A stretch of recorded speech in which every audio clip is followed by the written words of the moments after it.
علماء کہتے ہیں کہ جو درود ہے وہ بہر صورت قبول ہوتا ہے۔ اس لیے حضرت عمر رضی اللہ تعالیٰ عنہ فرماتے ہیں کہ دعا کو درود کے ساتھ جوڑ لو، درود تو قبول ہونا ہی ہونا ہے، تمہاری دعا بھی قبول ہو جائے گی۔ چونکہ اللہ تعالیٰ جل شانہ کی یہ شان نہیں ہے کہ بعض کو قبول کر لے اور بعض کو ترک کر دے۔ ہماری فقہ کا بھی مسئلہ ہے، اگر آپ نے کسی سے سودا لیا ہے، اس میں کوئی ردی چیز آ گئی اور کچھ صحیح آ گئی ہے، اب یہ نہیں آپ کہہ سکتے کہ جو صحیح ہے وہ رکھ لیں اور ردی واپس کر دیں، یا تو وہ صحیح کے ساتھ ردی بھی قبول کرنا پڑے گی اور یا پھر جو ہے وہ صحیح بھی واپس کرنا پڑے گی۔ یہ نہیں ہوگا کہ مرضی کی رکھ لی اور مرضی کی واپس کر لی، یا سارا سودا قبول کرنا پڑے گا یا سارا سودا واپس کرنا پڑے گا۔ تو اللہ تعالیٰ جل شانہ کے حضور جب درود کے ساتھ دعا مانگی جائے تو پھر اللہ تعالیٰ جل شانہ اس دعا کو چھانٹ کے الگ نہیں کرتا کہ میں نے یہ نہیں قبول کرنی، درود کے ساتھ جو مانگی ہوئی دعا ہے اللہ وہ بھی مستجاب فرما لیتا ہے، وہ بھی قبول فرما لیتا ہے۔ درود پاک وہ بابرکت عمل ہے کہ جو اہل ایمان کو تعلیم دیا گیا۔ علماء نے لکھا کہ زندگی میں ایک مرتبہ درود شریف پڑھنا فرض ہے، اور جب حضور علیہ السلام کا نام لیا جائے اس وقت درود پڑھنا واجب ہے۔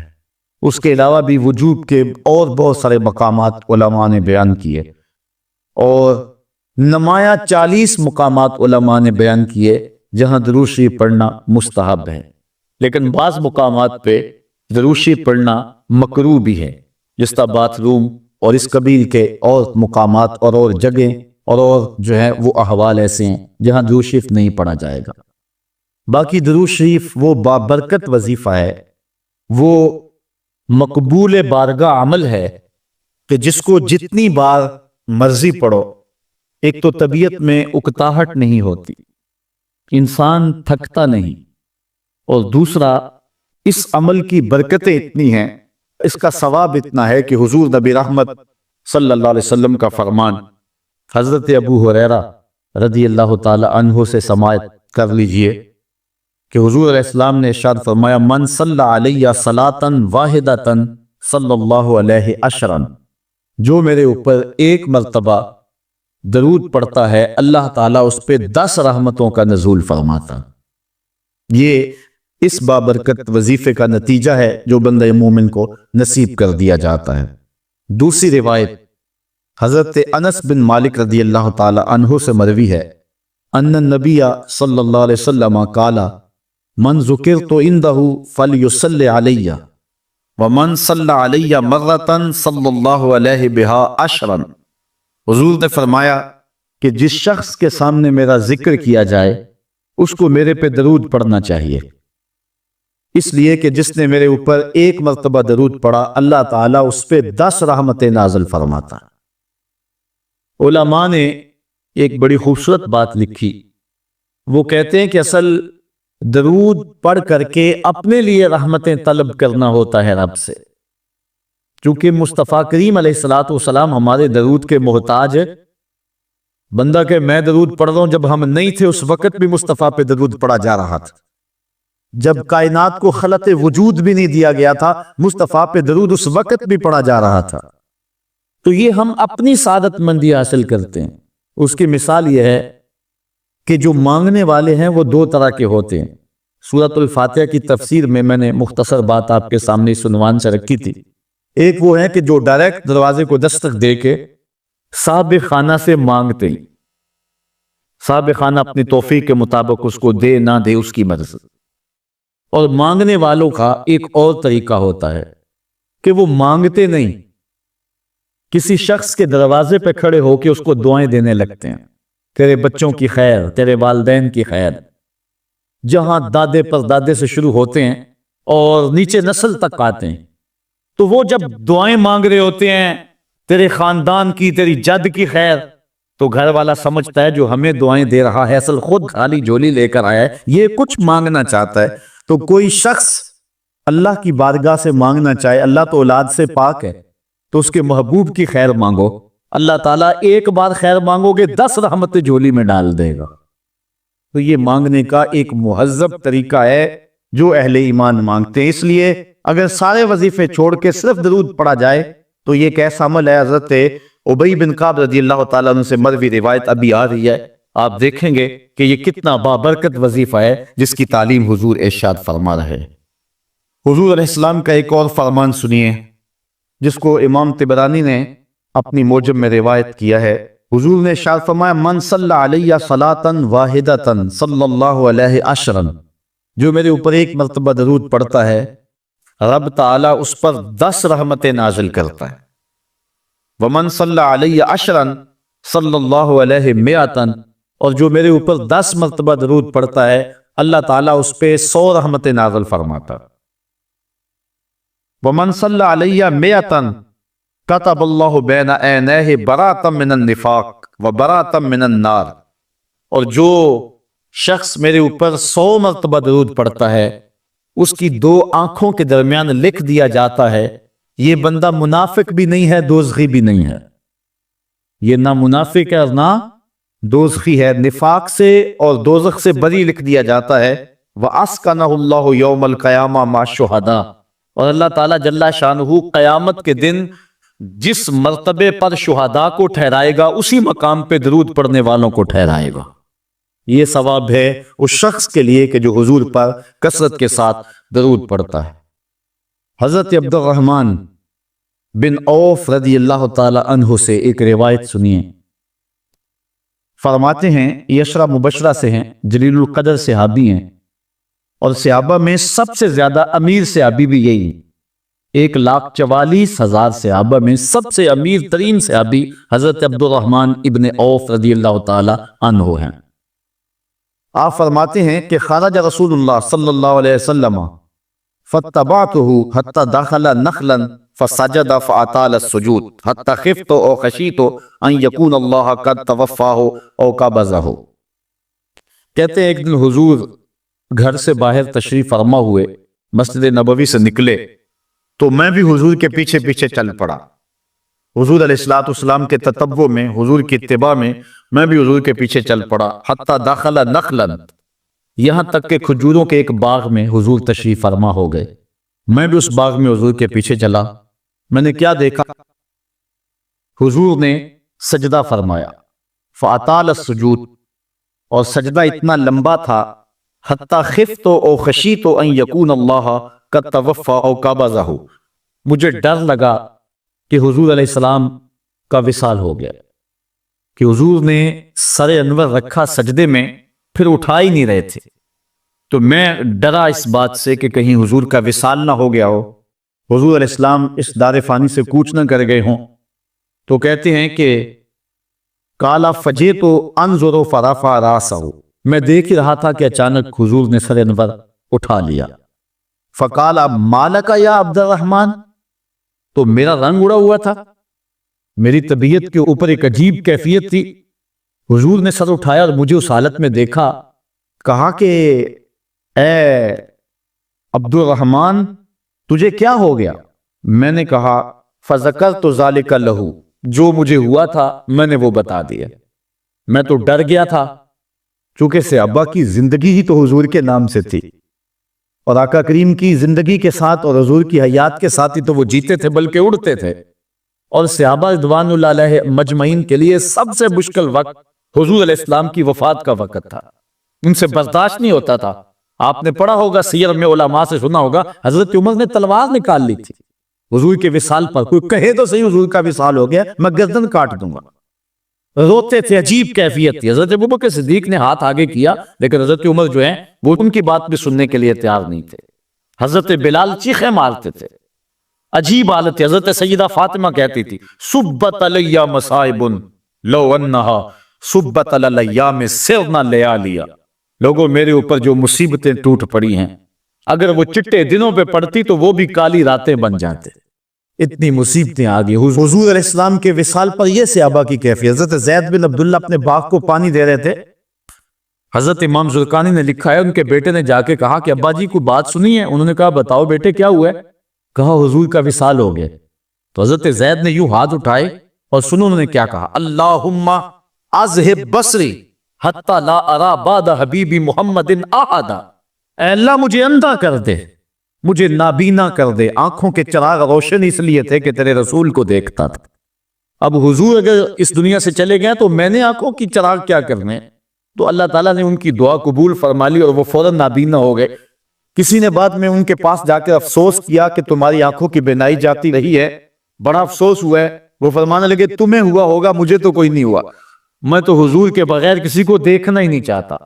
اور اعلیٰ حضرت فرماتے ہیں کون نظروں پہ چڑھے دیکھ کے تلوا تیرا، جس نے آپ کو دیکھا پھر وہ کسی کو جو ہے وہ اور کیوں دیکھے؟ تو یہ صحابہ کی کیفیت تھی۔ بلکہ غدابہ نامی اونٹنی جس پہ حضور سواری کیا کرتے تھے، کتب میں آتا ہے، صحیح روایات ہیں، وہ حضرت فاطمہ زہرا کی دہلیز پر سر رکھ کے رویا کرتی تھی۔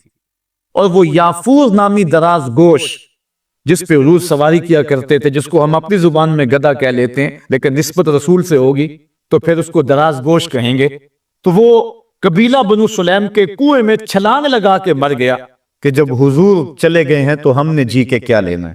یہ کیفیت جانوروں کی تھی۔ اللہ اکبر۔ تو حضور کی جدائی کا صدمہ کون برداشت کرے؟ آپ نے سنا نہیں کہ استن حنانہ حضور کے فراق میں کیسے تڑپ تڑپ کے روتا تھا؟ صحاح میں روایت ہے، لگتا تھا جس طرح پھٹ جائے گا۔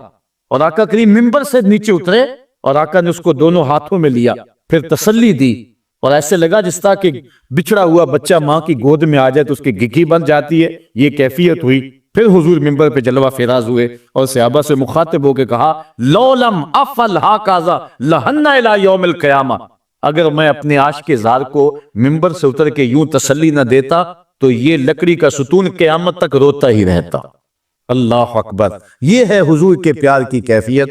ان کے لیے مشکل مرحلہ تھا۔ تو حضرت عبد الرحمن بن عوف رضی اللہ تعالیٰ عنہ کہتے ہیں میں نے جو میرے پہ بیتی تھی نا، جو میری حالت ہوئی تھی، میں نے صاف صاف عرض کی حضور میں تو بہت پریشان ہوا تھا۔ تو حضور نے فرمایا فقالا ان جبرائیل علیہ السلام قال لی، سنو کہ جبریل امین میرے پاس آئے اور انہوں نے مجھے آ کے کہا الا ابشرک ان اللہ عز وجل یقول، کہ حضور میں آپ کو بشارت نہ دوں کہ رب کیا کہتا ہے؟ وہ یہ کہتا ہے من صلی علیک صلیت علیہ ومن سلم علیک سلمت علیہ۔ ذرا دیکھیے لفظ، حضور فرماتے ہیں میں کیوں سجدے میں گیا تھا؟ سنو اے عبد الرحمن ابن عوف، واقعہ کیا ہوا، میں اتنا لمبا سجدہ کیوں کیا؟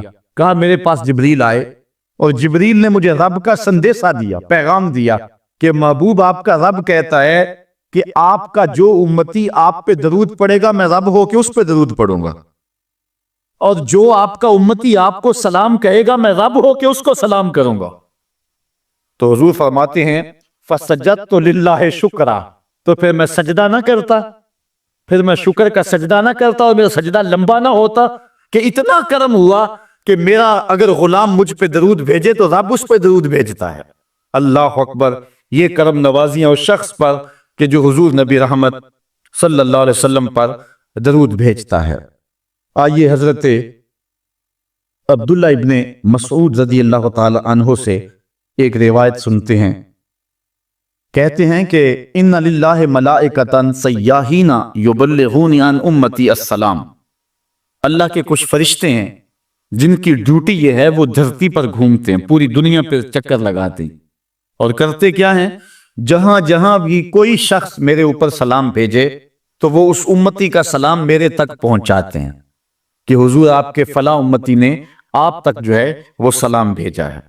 اور دوسری روایت حضرت حسن رضی اللہ تعالیٰ عنہ اپنے باپ حضرت علی المرتضیٰ سے روایت کرتے ہیں کہ حضور علیہ السلام نے ارشاد فرمایا حیث ما کنتم فصلوا علیہ فإن صلاتکم تبلغنی، فرمایا علی جہاں بھی رہو میرے اوپر سلام پڑھا کرو، تمہارا سلام مجھے پہنچتا ہے۔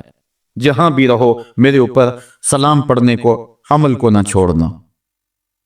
قیامت کے دن حضور علیہ السلام کی سب سے زیادہ قربت کس شخص کو نصیب ہوگی؟ تو وہ روایت ہے حضرت عبداللہ ابن مسعود رضی اللہ تعالی عنہ سے کہ حضور نے فرمایا ان اول الناس بی یوم القیامہ اکثرہم علی صلاۃ، قیامت کے دن میرا سب سے زیادہ قریبی شخص وہ ہوگا کہ جو میرے اوپر کثرت کے ساتھ درود پڑھا کرتا ہے۔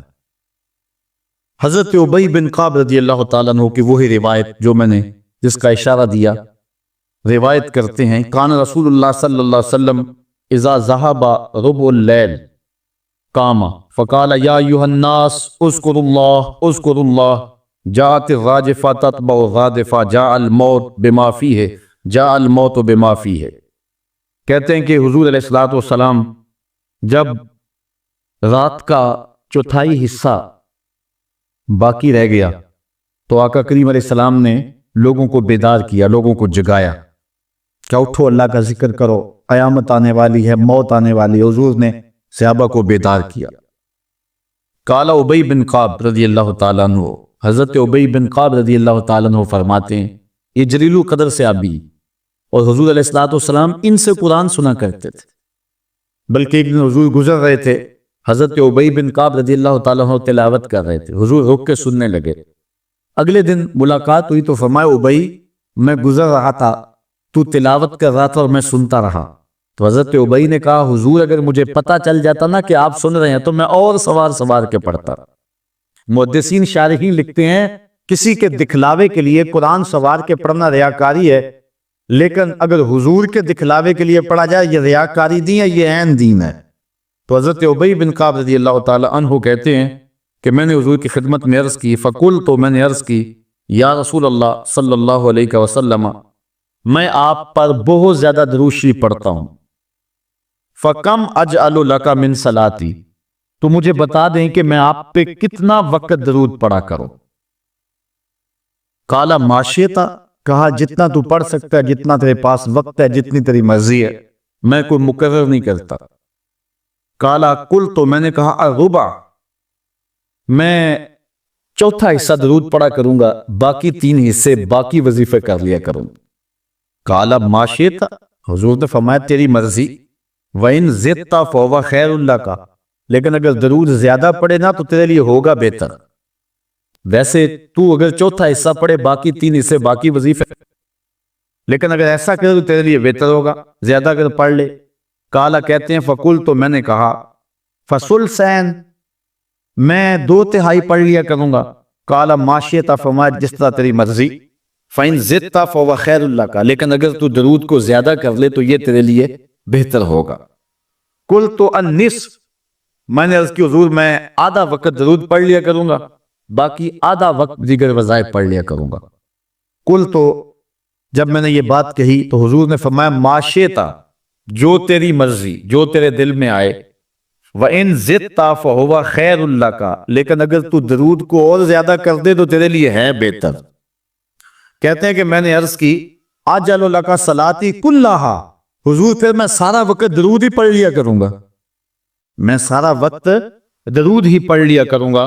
تو آقا کریم نے فرمایا پھر تجھے دنیا کی تکلیفیں بھی نہیں پہنچیں گی اور آخرت میں بھی تجھے نجات مل جائے گی، کیونکہ انسان وظیفہ 2 مقاصد کے لیے کرتا ہے، میری دنیا کے معاملہ ٹھیک ہو جائیں، کچھ وظائف اس لیے پڑھتا ہے، یا پھر میری آخرت ٹھیک ہو جائے اس لیے وظائف پڑھتا ہے۔ 2 ہی غرضیں ہوتی ہیں وظائف پڑھنے سے، لیکن حضور نے فرمایا اگر تو سارا وقت درود پڑھتا رہے تو پھر تیری دنیا بھی ٹھیک ہو جائے گی، تیری آخرت بھی ٹھیک ہو جائے گی، تیرے سارے معاملے ٹھیک ہو جائیں گے۔ اللہ اکبر۔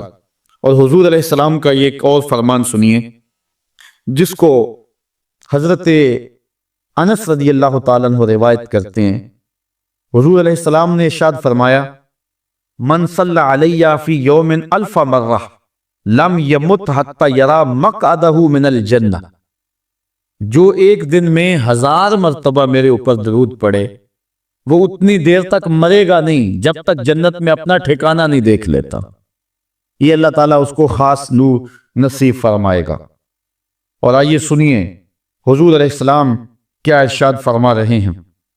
حضرت ابو درداء رضی اللہ تعالی عنہ سے روایت ہے، امام ابن ماجہ نے اپنی سند سے اس کو روایت کیا ہے۔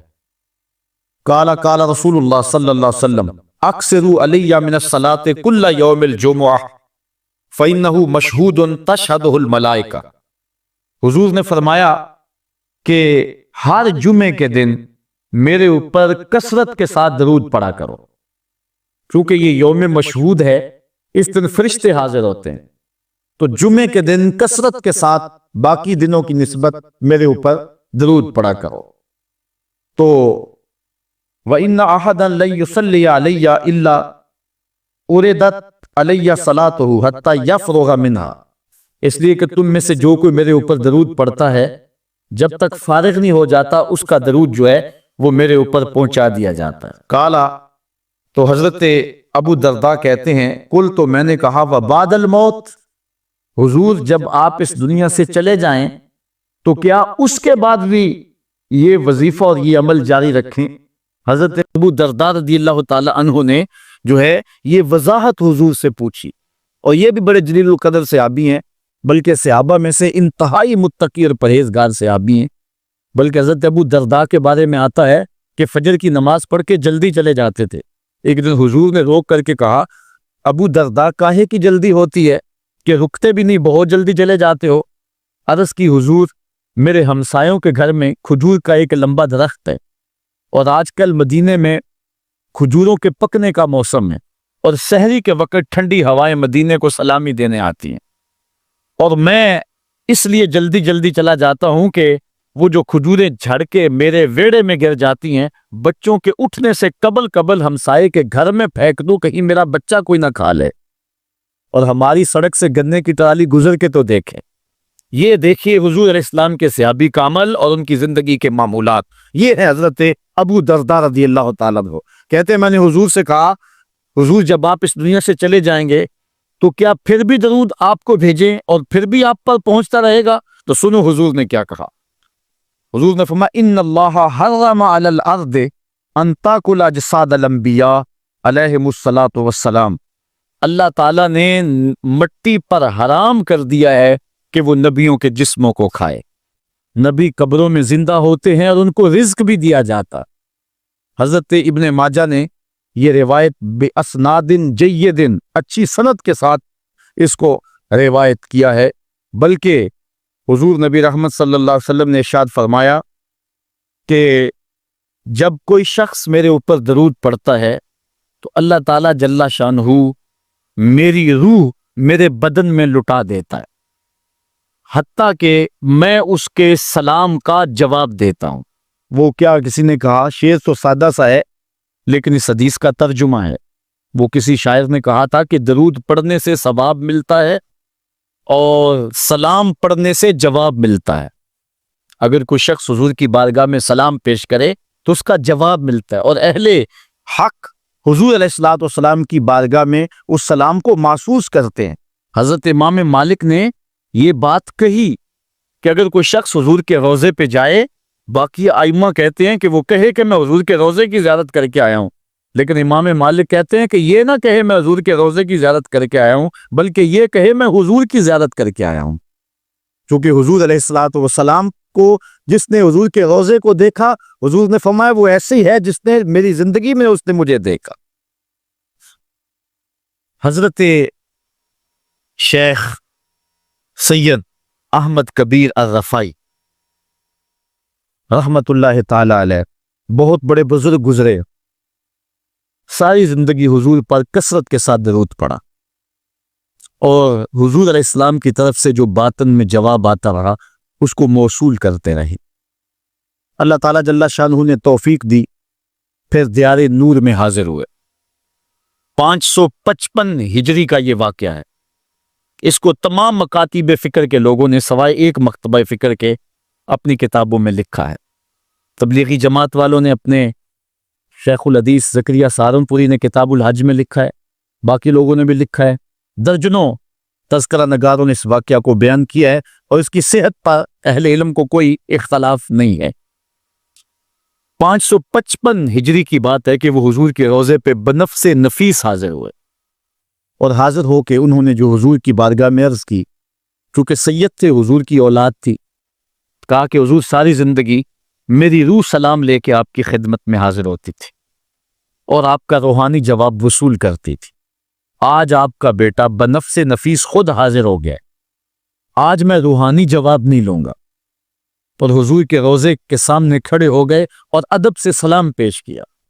پھر کیا ہوا، 70,000 لوگ مسجد نبوی میں موجود تھے، جنہوں نے دیکھا حضور نے دست انور روضہ انور سے باہر نکال دیا، اور حضرت شیخ سید رفائی رحمت اللہ تعالی علیہ نے حضور کے دستے کرم کا بوسہ لیا۔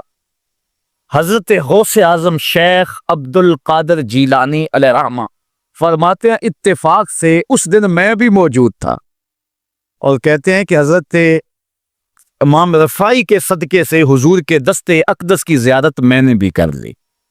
اللہ اکبر! یہ حضور علیہ الصلوۃ والسلام کا شفقت فرمانا ہے ان لوگوں پر جو حضور علیہ السلام پر کثرت کے ساتھ درود پڑھتے ہیں۔ جن لوگوں نے حضور علیہ السلام کے اوپر درود پڑھنا معمول بنایا ہے، یہ موضوع اپنے دامن میں بڑی وسعت رکھتا ہے، ان پر بڑے بڑے کرم ہوئے۔ آج کا جو عنوان ہے صلو علیہ وآلہ، یہ شیخ سعدی کی مارکۃ الآراء ایک ربائی کا آخری مصرع ہے، اور متواتر صدری روایات کے مطابق حضرت شیخ سعدی شیرازی چونکہ بہت بڑے شاعر تھے اور قادر الکلام شاعر تھے، آج صدیاں گزرنے کے بعد بھی آپ کی گلستہ اور بوستہ اور کریمہ آج بھی اسی طرح مقبول ہے جس طرح صدیوں قبل تھی۔ ورنہ کسی زمانے میں فردوسی کا شاہ نامہ پڑھا جاتا تھا، لیکن آج دنیا کو اور نئی نسل کو فردوسی کے شاہ نامے کا پتہ بھی نہیں ہے۔ لیکن کوئی بھی فارسی مذاق رکھنے والا ہو وہ شیخ سعدی سے ناآشنا نہیں ہو سکتا۔ ان کو جو مقبولیت تامہ ملی ہے، ایسے قادر الکلام شاعر کہ جس عنوان پر بھی آتے حد کرتے چلے جاتے۔ حضرت شیخ سعدی شیرازی اگر حضور کی مدح میں قلم اٹھاتے ہیں تو ان کا اسلوب بڑا خوبصورت ہے۔ کریم السجایا جمیل الشیم نبی البرایا شفیع الامم، زباں تا بود در دہاں جائے گیر ثنائے محمد بود دل پذیر، حبیب خدا اشرف انبیاء۔ اگر لکھتے ہیں تو حد کرتے چلے جاتے۔ اب انہوں نے حضور کا قصیدہ لکھنا شروع کیا، اور کیا لکھتے ہیں؟ بالغ العلا بکمالہ۔ اس کا معنی ہے کہ آپ اپنے کمال کی وجہ سے بلندیوں تک پہنچے۔ کشفت دجا بجمالہ، اور آپ کے چراغ حسن نے اندھیروں کو دور کر دیا۔ حسنت جمیع خصالہ، اور آپ کی ساری خوبیاں با کمال ہیں۔ ربائی کو ربائی اس لیے کہتے ہیں کہ وہ 4 اشعار پر مشتمل ہوتی ہے۔ اب 3 اشعار کے اندر بھی جو ہے وہ مضمون تھا وہ مکمل ہو گیا، اور انسان جب مضمون کو مکمل کر لے تو اس وقت پھر نیا جملہ لانا اس کے لیے مسئلہ بن جاتا ہے کہ آگے لکھے تو کیا لکھے، مضمون تو مکمل ہو گیا۔ اب یہاں کیا تھا؟ بالغ العلا بکمالہ کشفت دجا بجمالہ حسنت جمیع۔ اگر اس کا معنی ذہن میں ملحوظ رکھیں تو آگے جو چوتھا جملہ ہے اس پہ آپ کو لطف آئے گا۔ بالغ العلا بکمالہ، وہ اپنے کمال سے، اپنی طاقت پرواز سے، اپنی قوتوں سے، اللہ کی دی ہوئی عطا سے وہاں تک پہنچے جہاں تصور بھی نہیں پہنچ سکتا۔ کشفت دجا بجمالہ، ان کے جمال نے کائنات میں اجالے پھیلا دیے، روشنیاں کرتی، اندھیرے چھٹ گئے۔ پھر آخر میں حسنت جمیع خصالہ، کیا بتائیں ان کی ہر خوبی، ہر خو و خصلت ہی اچھی ہے۔ اب بات تو مکمل ہو گئی، لیکن ربائی چاہتے تھے۔ شیخ سعدی پریشان ہے، اسی پریشانی میں نیند آ گئی، سوئے تو حضور کا دیدار ہوا۔ فرمایا سعدی آگے کہتے کیوں نہیں ہو؟ صلو علیہ وآلہ، صلو علیہ وآلہ۔ اور بنتا ہی یہ ہے، میں اصل خود بھی شاعری سے تعلق رکھتا ہوں، کسی زمانے میں کچھ لکھا بھی ہے، لیکن یہاں تھوڑا سا میں آپ کو اپنے ساتھ اس لیے سفر کروا رہا ہوں کہ آپ اقبال کے دیس کے باسی ہیں، اس لیے آپ سے ایسی باتیں میں کر لیتا ہوں، ورنہ بعض کا یہ ایسی باتیں نہیں چھیڑتی، یہ مشکل ہوتی ہیں، لیکن آپ لوگوں کے خمیر اور مزاج کے اندر جو ہے یہ لذت اور یہ چاشنی موجود ہے۔ اب ذرا توجہ کیجئے، بالغ العلا بکمالہ، وہ بلندیوں پر پہنچ گئے۔ کشفت دجا بجمالہ، اپنے جمال سے اندھیرے چھٹا دیے، دور کر دیے۔ حسنت جمیع خصالہ، کیا بتائیں ان کی ہر خوبی ہی با کمال ہے۔ تو جب ہر خوبی با کمال ہے تو پھر جی نہیں چاہتا کہ پڑھو صلو علیہ وآلہ، یعنی پھر دل اچھلتا ہے، روح پکارتی ہے، جو اتنی خوبیوں کا منبع و مصدر ہے، اتنے کمالات کا جامع ہے، جس کے دم سے اندھیرے چھٹ گئے، جس کے دم سے کائنات میں اجالے پھیل گئے، تو پھر کیوں جی نہیں چاہتا کہ اس نبی پر درود پڑھا جائے؟ صلو علیہ وآلہ، آؤ اس نبی پہ درود پڑھو، اس نبی پہ سلام پڑھو، اس نبی پہ بھی درود پڑھو، اس کی آل پہ بھی درود پڑھو۔ بالغ العلا بکمالہ کشفت دجا بجمالہ حسنت جمیع خصالہ صلو علیہ وآلہ۔ میں درود شریف کے عنوان سے اپنی گفتگو کو ختم کروں اور امام بوصیری کا ذکر نہ کروں تو یہ ناانصافی ہوگی۔ حضرت امام بوصیری فالج زدہ ہیں، ساری زندگی بادشاہوں کے قصیدے لکھے ہیں، ساری زندگی بادشاہوں کی کہانیاں بیان کی ہیں، ان سے اعزازات پائے ہیں، تکریمات پائی ہیں، لیکن عمر کا آخری حصہ آیا، جسم فالج زدہ ہو گیا، سارے چھوڑ گئے۔ تنہائی، بیماری اور غربت، یہ تین چیزیں اگر اکٹھی ہو جائیں تو ان کو کاٹنا بڑی قیامت ہوتی ہے۔ تنہائی، غربت اور بیماری، یہ تینوں اکٹھی آ گئی حضرت امام بوصیری پہ۔ صحت مند کے سارے گاہک ہوتے ہیں، بیمار پڑ گئے تو کوئی پوچھتا ہی نہیں۔ ایک دن خیال آیا، ساری زندگی شہنشاہوں کے قصیدے لکھے، آج اس کا قصیدہ نہ لکھوں جو کائنات کا دولہ ہے۔ اللہ اکبر، قلم پکڑا، پھر حضور کا قصیدہ لکھا۔ یہ قصیدہ بردہ شریف مکمل کیا۔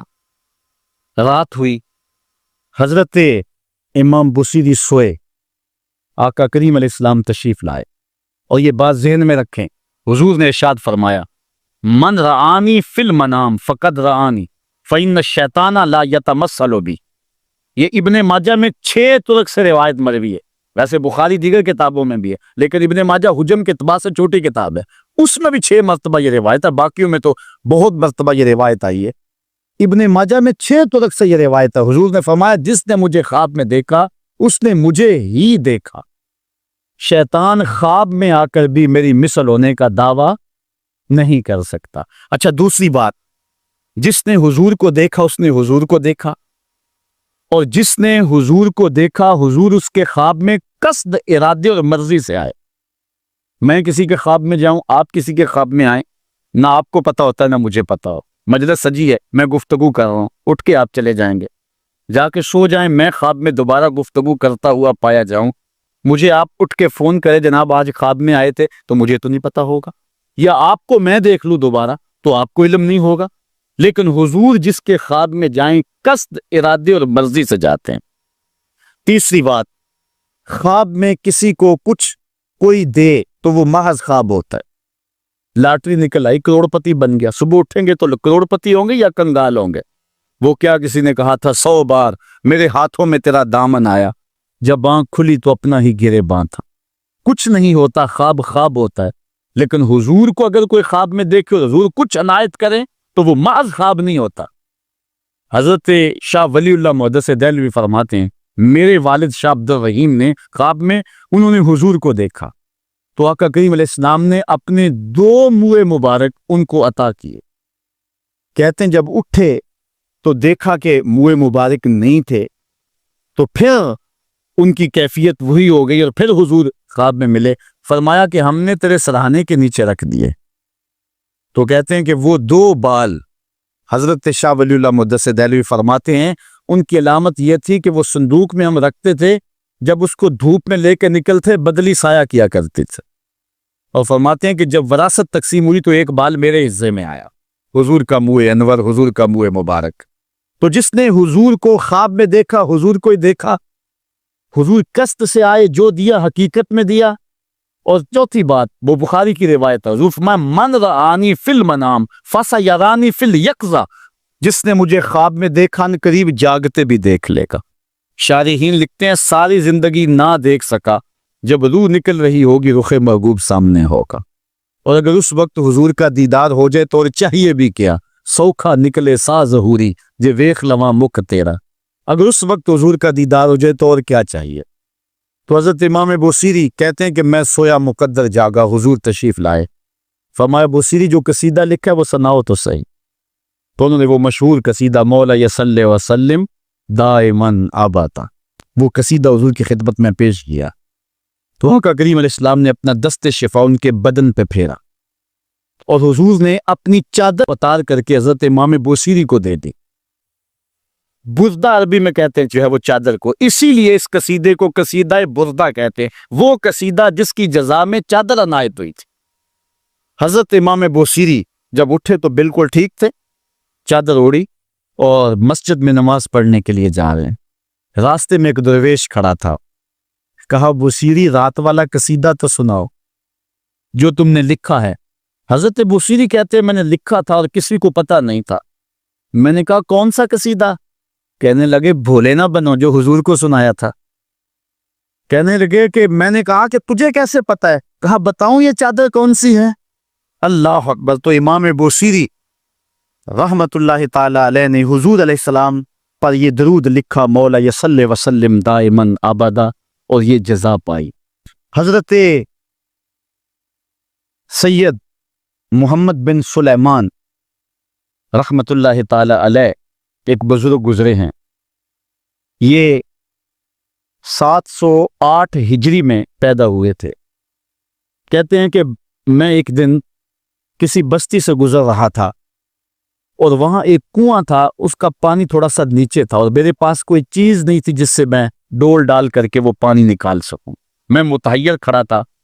ساتھ ہی ایک شکستہ سا کچا سا مکان تھا، اس مکان کے اوپر ایک چھوٹی عمر کی لڑکی کھڑی تھی. مجھے کہنے لگی کہ آپ پریشان ہیں؟ میں نے کہا ہاں بیٹے، مجھے پریشانی یہ ہے کہ میں نے وضو کرنا اور نماز پڑھنی ہے اور وقت جا رہا ہے اور یہ پانی بہت نیچے ہے، اگر تم کچھ میری مدد کر سکتی ہو تو ضرور کرو. وہ چھت سے نیچے آئی اور اس نے آ کے اپنا لعاب اس کنویں میں پھینکا.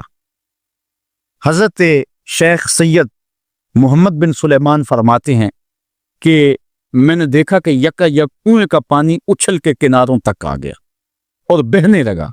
میں نے جلدی سے وضو کیا اور پھر میں نے اس لڑکی کو کہا میں تجھے اللہ کا واسطہ دیتا ہوں، تو مجھے بتا کہ تیرے پاس ہے کیا کہ تیرے لب کے ڈالنے سے یہ پانی اچھل کے اوپر آ گیا.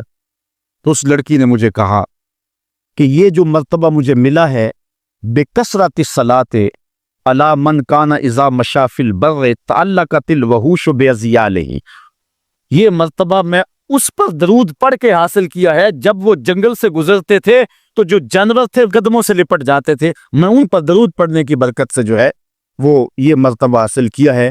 تو حضرت سید محمد بن سلیمان کہتے ہیں کہ پھر میں نے ارادہ کر لیا کہ میں ساری زندگی حضور علیہ السلام پر درود پڑھتے ہوئے اور درود لکھتے ہوئے گزاروں گا. پھر انہوں نے مشہور زمانہ کتاب جس کو اہل علم اور اہل تصوف دلائل الخیرات کے نام سے جانتے ہیں، جس کی متعدد شروحات بھی لکھی گئی، وہ کتاب انہوں نے تصنیف کی. اور اس کتاب کی خصوصیت یہ ہے کہ جو شخص اس کتاب کو باقاعدگی کے ساتھ پڑھے اس کو حضور کا دیدار نصیب ہوتا. اور اس کتاب کو پڑھنے والے، میں نے ایک روایت میں پڑھا ہے کہ جو شخص حضور علیہ السلام پر کثرت سے درود پڑھے، اللہ تعالیٰ اس درود کی برکت سے اسے تو نوازتا ہے، اس کی اولاد کو اور اس کی اولاد کی اولاد کو، یعنی اس کی نسلوں کو بھی سنوار دیتا ہے.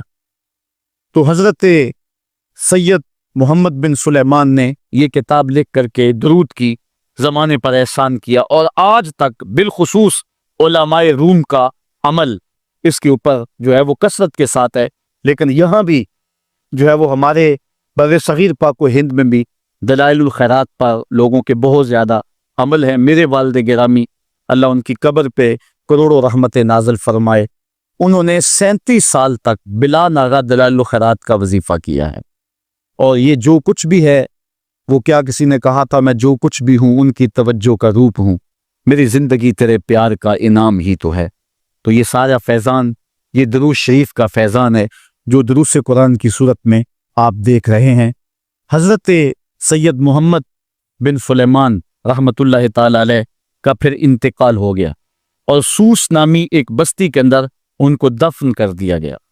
پھر اس کے بعد 77 سال کے بعد ان کو وہاں سے مراکش منتقل کیا گیا، اور آپ کو جب دفن کیا گیا، اور یہ بات اخبار مشہورہ میں سے ہے کہ آپ کی قبر کی مٹی سے درود کی برکت کی وجہ سے کستوری جیسی خوشبو آیا کرتی تھی.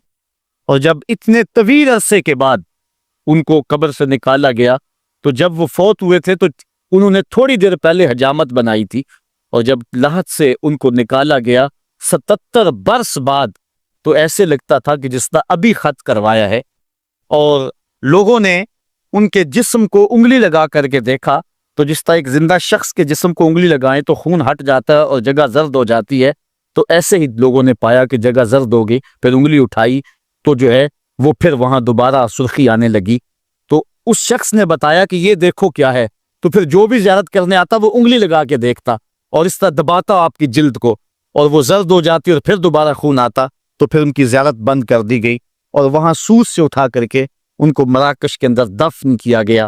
جو شخص حضور علیہ السلام پہ درود پڑھے تو اس کو حیات جاوداں مل جاتی ہے، اور صاحب درود نبی کا کمال اور مرتبہ کیا ہوگا۔ تو فرمایا ان اللہ و ملائکتہ یصلون علی النبی یا ایھا الذین آمنوا صلوا علیہ وسلموا